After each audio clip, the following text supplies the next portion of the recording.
Hello, welcome to another episode of my creative process. In this video, I'm going to take you through the process I made this drawing of Avi Kaplan. I began with a sketch, and as always, this one actually took a pretty interesting turn. I started with my left hand, which is not the usual way. I was done with the sketch and I proceeded to In add the in world where we are backgrounds constantly and evolving, making the hair. it is our There is a duty technique I've learned in making and applying hair to make it make the best out realistic of as ourselves. possible as it can be, and it is pretty evident that it is coming out really realistic as I want it to be. From time to time, I get to compare the drawing with the reference to check if I'm in line. Is one really interesting thing about my drawing process, particularly that really intrigues me and keeps me hooked on it, is the fact that I get to do it organically. It just flows. It's a process that is seamless and connects me to something beyond me. And it's so thrilling, and it's like a release for me. This drawing captures the essence of Avi Kaplan and everything about his art. Before I embarked on this process, I ensured to spend hours, days studying his personality, his craft, and everything he's onto. This drawing means a lot to me and my practice because it has helped me to reach something I have not really been able to access before. It has also helped me to take it a mile further where I've been. I have a record before of 20 hours, but this one took it all the way to 25 hours, and as of this moment, this is the most time I've spent on any drawing yet.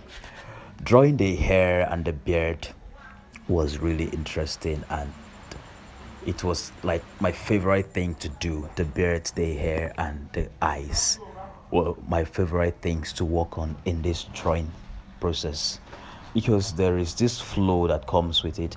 It requires dexterity, attention to details, and extremely keen carefulness in pulling out every strand. Okay, so getting to draw Avi's hair, I'm taking it layer by layer, studying the reference, and trying to capture it as much as possible here.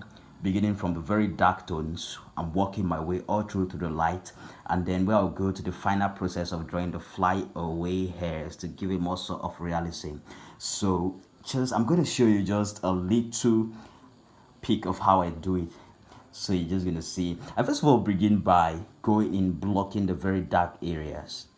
The very dark areas. Gradually working my way all up to the brightest of points. That's the magic, you know.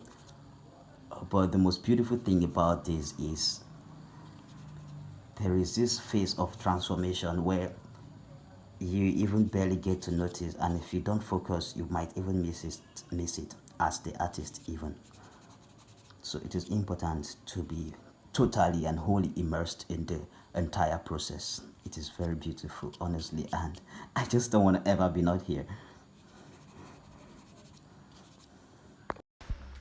The process of drawing the hair basically is an amalgamation of tiny lines using my Tombow Mono Zero eraser to form an amalgamation of white strands of hair. And this continuous repetition of this particular thing has brought forth a result that I'm pretty proud of. That's me singing.